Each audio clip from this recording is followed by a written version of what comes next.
So, by now you probably already know that everybody hates the Nintendo Switch OLED model. I mean, they basically gave us the same shit with a brand new screen and a better stand, which it should have been there in the first place. And the Valve, what's it called? The Valve Steam Deck came just in time to humiliate the Nintendo Switch OLED and the Nintendo company and show them how it's really done. Basically, how you're supposed to design a really good device. Now, the Valve Steam Deck is everything that we wanted for the Nintendo Switch OLED. That's what we wanted the OLED to be, but that's not what we got. Now, obviously, the Valve Steam Deck, it seems like more of a powerful device for on the go, and it even has its own docking port, like the Nintendo Switch does. I mean, it seems like what Valve did is like they looked at the Nintendo Switch, and they say, we're just gonna do something way freaking better. But there is a problem, and we are going to talk about it today. So let's go, guys. Let's go.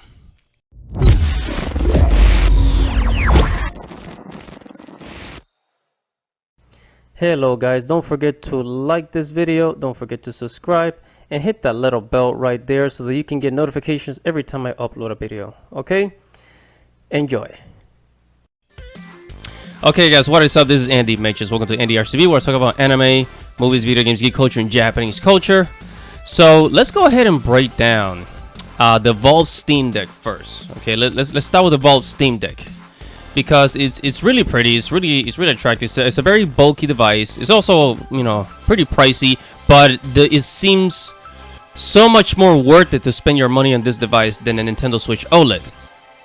Okay, so the Valve Steam Deck, it has 16 RAMs. Okay, 16 RAMs of running memory, basically 3 times more than the Switch, because I think the Switch has like 4 RAMs or something like that.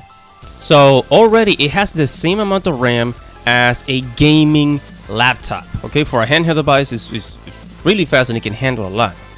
Then it has a better processing card than the Nintendo Switch. It has AMD Zen, which is basically a mobile device chip. So it has a lot more computing power. And now it does have 3 versions. So the first version costs $399, and that's 64 gigabytes.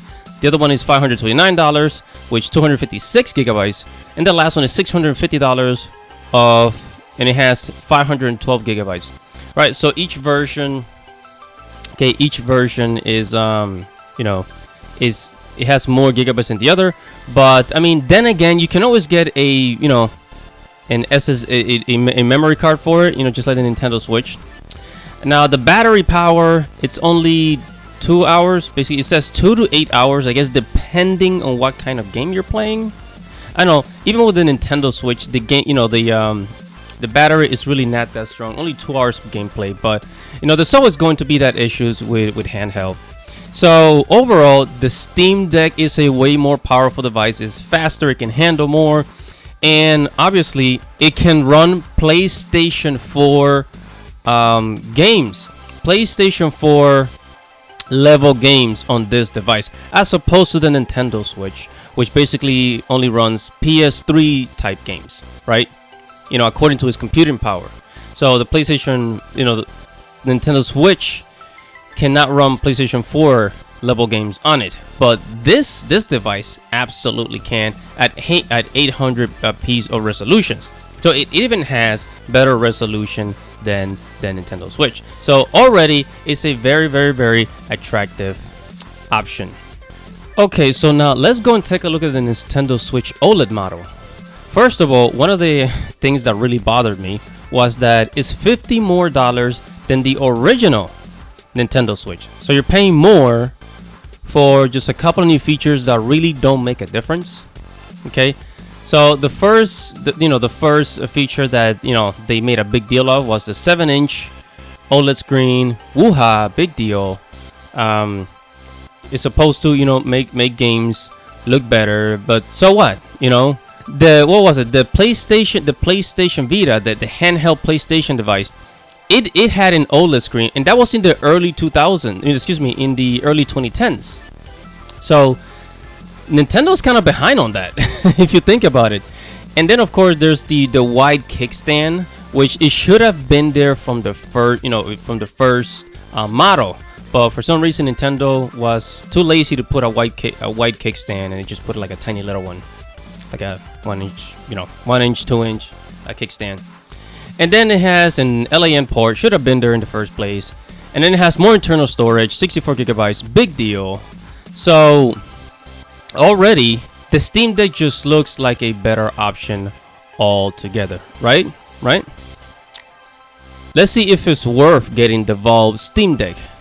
First of all, what you have to understand about these devices, all these consoles and in gaming handhelds, is that you are limited to the devices that are available to that device. So for example, if you want to play Breath of the Wild, if you want to play Pokemon, if you want to play, basically Nintendo titles, you're not gonna find it on Steam. That's the problem. So if you are more of a PC gamer, then the Valve Steam Deck is perfect for you. But if you're like me, if you're like a Zelda fan, if you are an RPG fan, for example, I'm gonna play, Neo the Wardens with you. That's not gonna be available on Steam probably for a long time, So, if you buy the Valve Steam Deck, you're going to be limited, to the games available for the PC.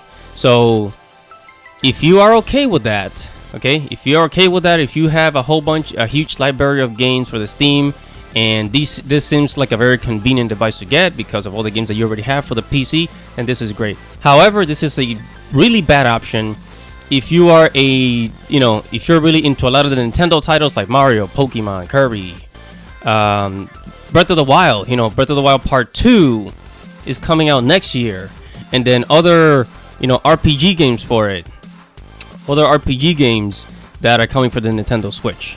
So that's another thing that you have to keep in mind.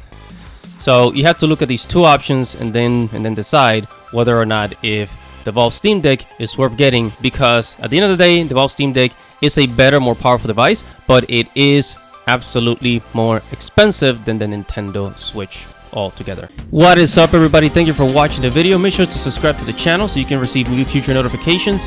Check out the blog at andyrtv.com. Follow me on Twitter. If you like this video, make sure to give it a thumbs up and leave your thoughts or anything you want to say right below this video in the comments below. This is Andy Matrix. Thank you for watching. Godspeed, everybody. Godspeed.